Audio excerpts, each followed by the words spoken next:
So yun mga parts, meron tayong i-unbox ngayon. Ito yung in-order natin sa Shopee na lamesa. So sobrang laki, saka sobrang bigat. Ang presyo nito, nabili ko sa Shopee, 1,600.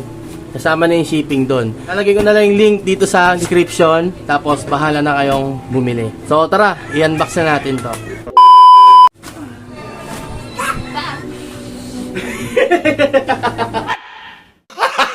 Gago! What the fuck?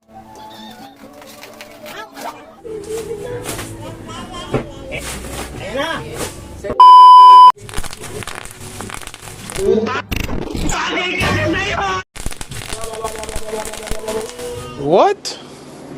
Bro, I'm out, man.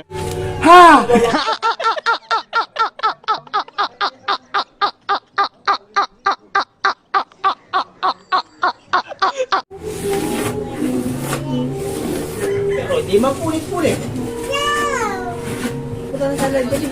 So yun, kulay puti yung pinili natin. Ayan. Ayan. Kapal. Ayan. Smart table. Oh! Gago! So yun mga parts, oh. So napakabigat niya. Ayun, oh. Makita mo yung bakal niya. Ayun. Napaka sobrang kapal. Yon. Ilalim. So makapal na bakal din siya. Imbit na siya. Ito yan. Hop. Yan, ganito yung itsura niya mga parts. Pag binuklat mo. Tapos, meron siyang lock dito. Ayan, para pagka ayaw mo na siyang gana, gaganinin mo lang siya. Matutupi na. So, bubuksan mo lang siya. Lalagyan mo siya ng lock para iwas. Tamaan siya na ha. Okay. May lock din siya rito. Ayan. Ayan. Tapos sa bilang side, meron siyang hawakan dito. Para pag tinupi nyo siya, sabay didit nyo lang, maglalak na siya. Ayan. So meron siyang lock dito sa gitna. Ito.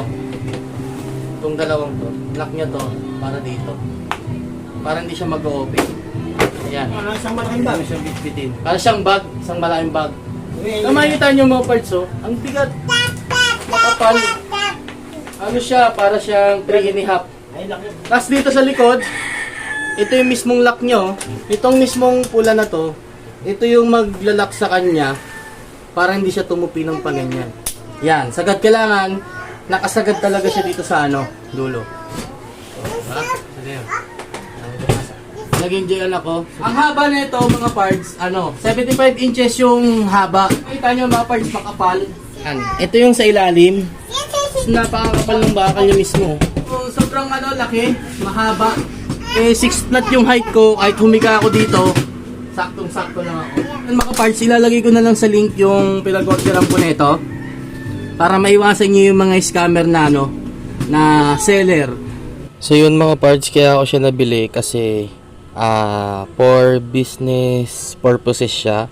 So kung makikita nyo, merong nakalagay dyan sa ibabaw ng mesa na timbangan o kiluhan. Yan yung ilalim niya. Sobrang kapal, di ba? Ayan. Makapal siya, 2 inch. And then yung mga bakal niya sobrang kapal. Ayan. Kaya na-order ako kasi for business purposes siya. Na makikita niyo yung kiluhan, ayan, timbangan para magtinda ako ng isda, manok, baboy.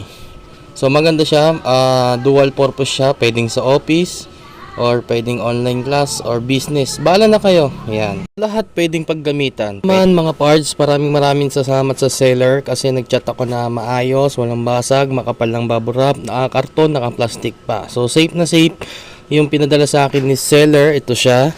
Ayan. Maraming salamat sa inyo. Subscribe, like, share, comment. Thank you.